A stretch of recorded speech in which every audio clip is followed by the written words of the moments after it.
అమ్మారాలనే మాటే తనకు చాలయ్య మహదేవా.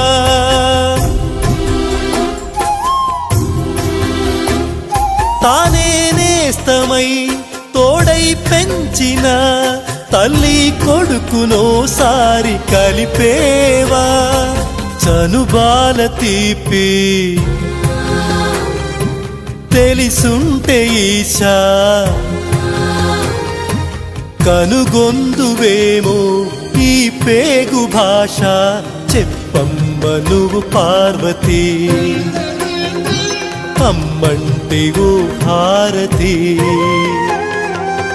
ఏ నోమునో చిందో ఏ పూజ చేసిందో పరమేశ నీ వరము పొంది మురిసింది ఈ కన్న తల్లి.